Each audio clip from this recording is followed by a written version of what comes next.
Larry Sabato of the University of Virginia said it was ridiculous that so much time has passed since the assassination of President John F. Kennedy without the public release of documents. October 24, AP a handout photo made available by John F. Kennedy Presidential Library shows President John F. Kennedy and First Lady Jacqueline Kennedy following arrival ceremonies for H. E. Habib Bourguiba, President of Tunisia, at Blair House, in Washington, D.C., on May 3, 1961. Photo, Abbey Road, National Park Service handout EPA. The National Archives on Thursday made public more than 2,800 pages of documents related to the 1963 assassination of President John F. Kennedy. More, JFK files. Feds release 2,800 secret records. Trump withholds others due to national security concerns. Here are some highlights. November 27, 1963, a chilling memory. A Secret Service agent interviewed Robert C. Rawls, who was in a bar in New Orleans a week to 10 days before Kennedy's assassination. Rawls heard a man betting $100 that Kennedy would be dead within 3 weeks. He thought nothing of it until the assassination. Rawls was drunk at the time and couldn't remember the name of the guy, what he looked like, or what specific bar it was in.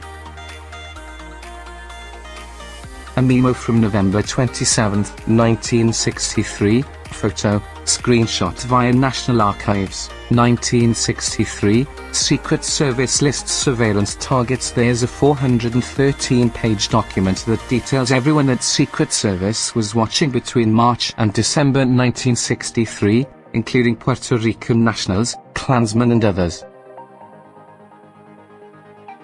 Each had a description of why they were angry at the president and their threat level. The document is a window into how Secret Service viewed potential threats. Another Secret Service document notes more than 400 people the agency suspected might want to harm the president.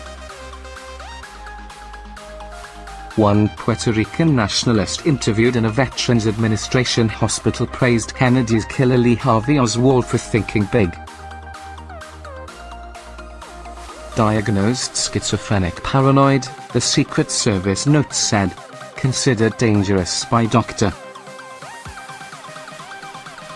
November 23, 1963, if JFK went to Dallas, he would never leave there alive. Henry Gawley of Vancouver, British Columbia, called police in Bellingham, Washington. On November 23, 1963, to say he'd had drinks at the Hilton Hotel and 3 weeks before the assassination. He heard 3 men talking and saying if Kennedy ever went to Dallas he would never leave there alive. The men were on their way to Cuba. Gawley is certain that Oswald was one of the 3, from a picture on TV. But one of the friends Gawley was drinking with tells FBI his imagination runs away with him. The FBI agent decides the guy imagined it. Henry Gawley tried to warn officials about something he overheard in Bellingham, Washington. Photo, screenshot via National Archives, April 6, 1964, the birth of a conspiracy theory. Kennedy's assassination rocked the nation, and Lyndon Johnson, the new president, created a special commission led by Supreme Court Chief Justice Earl Warren to investigate the killing. The Warren Commission concluded in 1964 that Oswald acted alone.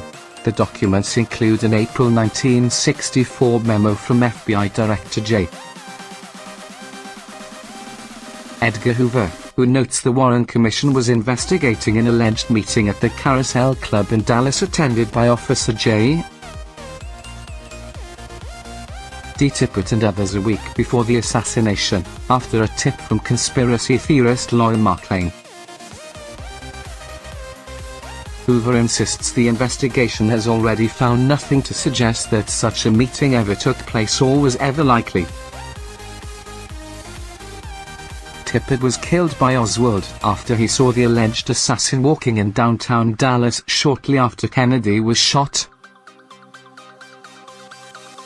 Attempts to overthrow Castro. Among the documents are ledgers of payments to Cuban exile groups working to overthrow the government of Cuban dictator Fidel Castro, who defeated a brigade of exiles who tried to overthrow him through a failed invasion at the Bay of Pigs in April 1961.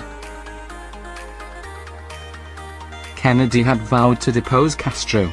Additionally, the documents include a 1975 history of U.S.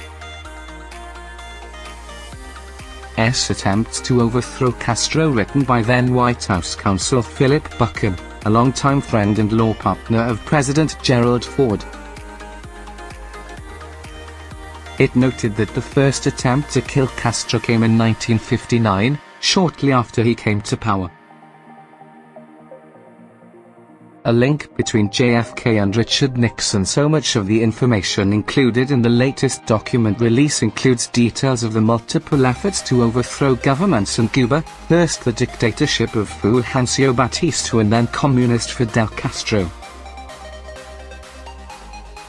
In one 1958 FBI document, the Bureau's Havana station reported the activities of Frank Fiorini, also known as Frank Sturgis, in running guns to overthrow Batista. The long yarn is one of the references to Sturgis, a soldier of fortune type who would feature in multiple attempts to overthrow Castro during the 1960s. In June 1972, Sturgis would be arrested along with 3 other anti-Castro exiles trying to break into the Democratic National Committee headquarters in Washington's Watergate office complex, which would start the 2-year political scandal that would end the presidency of the man Kennedy defeated in 1960, Richard Nixon. Another document from 1976 showed that Sturgis called the CIA and alleged that a meeting in Cuba in the months before Kennedy's assassination. In attendance, Fidel Castro, Raul Castro, and Che Guevara. Notes from a 1976 call with Frank Sturgis. Photo, screenshot via National Archives, October 11, 1978, disputing testimony about Lee Harvey Oswald. A letter from Tannenberg Lee, former CIA Deputy Chief of the Soviet Bloc Division, to Robert Blakey, the Chief Counsel of the House Special Committee on Assassinations, claimed multiple errors in the testimony before the committee by John Hart, a CIA representative. Hart had testified about the information provided by Yuri Nosenko, a Soviet defector, about Lee Harvey Oswald's time in the Soviet Union from 1959 to 1962.